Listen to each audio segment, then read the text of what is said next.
we are on the road shooting for episode 6, which you may or may not have seen depending on when this comes out. And we are talking about common old car misconceptions. That's right.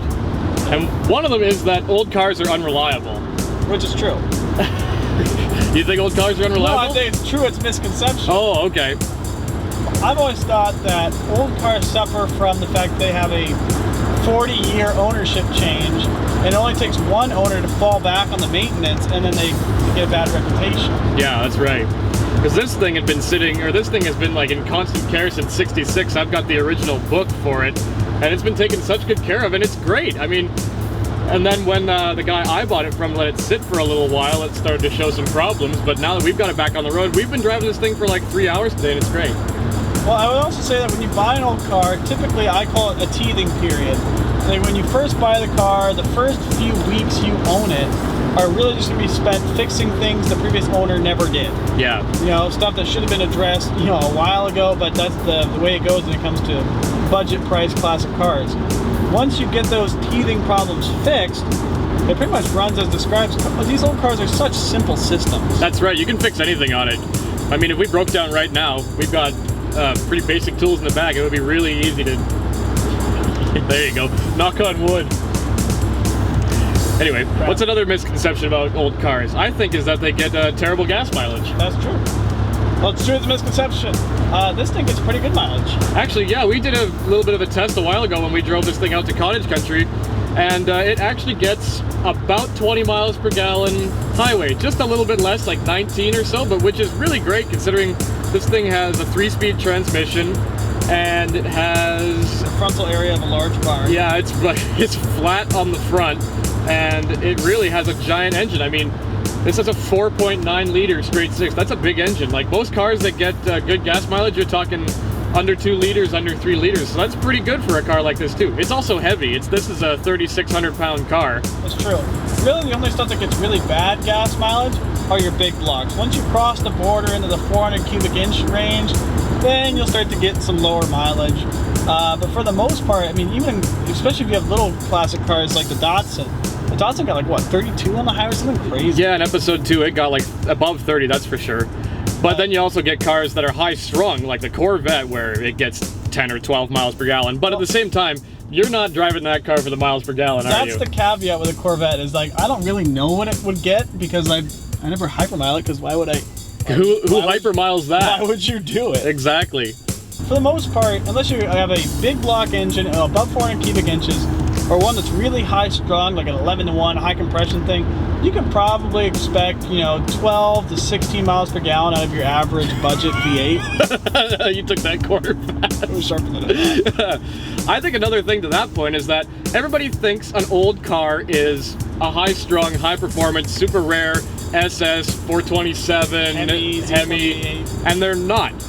The majority of old cars are going to be like this Ford, the base model, because I don't know how many of these they made, I haven't looked it up, but they made a ton of them because they wanted people to buy them. And not everybody is going to buy the, let's say the 7-liter Galaxy of this era. Yeah. Nope, not everybody's going to buy that, because some people just want a car with 4 doors that they can throw all their family in and they want to go for a drive, or it's their daily driver, which this was. Well, it's a common misconception because it works 2 ways. Number one, not everyone kept these regular classic cars back in the day, whereas people that had a special car, an SS, a Z28, or Hemi cars, people kind of knew those were special even when they were new.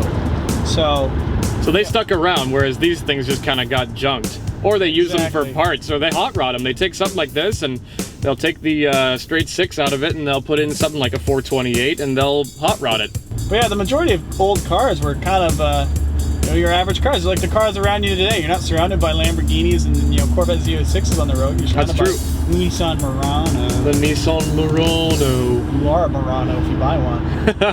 Oh. That's the thing, is that Clayton and I work in car media, and we've driven new cars. And the thing is, like, for a regular person, a new car is just a waste.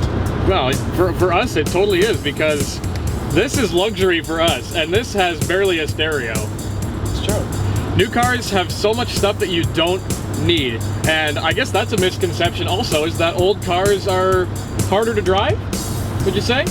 I don't know. I would say one big misconception is that you need disc brakes all around on an old car. This thing has 4 drums. It's all right. I honestly maybe would like disc brakes on this. But that's also the thing, is that people, I think, with new cars, they rely too much on all the electronic systems that are with you. Because I've driven a new car with lane keep assist. Yeah, lane keep assist and automatic cruise control that senses when you're slowing down and speeding up. I think new cars are expensive. A common misconception is that old cars are going to cost you an arm and a leg. Not really. Nope. And it really is dead simple to maintain. I mean, especially when you do all the work yourself, I think it's a lot easier because you can work on these. We look at new cars and, yeah, are you going to pull off that plastic cover and do an O2 sensor? Well, I think the other part of it is that the cars you see on Barrett-Jackson are like super expensive, top of the line, 1 of 16 made cars. But the cars that you can actually buy on the ground, you can get a nice classic car for, $3 grand, $5 grand. Yeah. You can buy some cool stuff. So let's run through how much we've paid for our old cars. Okay. I know yours was expensive, but it's also really good. So yours was $6,500 US for the Corvette, and my Datsun was $2,000 Canadian. I paid $1,200 for my Corvair. This was $3,500. And then before, this is pre-Reidus and Cletus, but before I bought a mint 1969 Chrysler Newport. I paid $1,750 for it. And how much was your '66 Impala? I think I paid $3 grand for that. $3 grand for your... $3,100 in high school. I had a actually, if you want to go more contemporary old cars too, I had a Jaguar XJS, and those things go for cheap all day. And you know what? The V12 is just the greatest engine ever. And I also the Suburban was $1,700.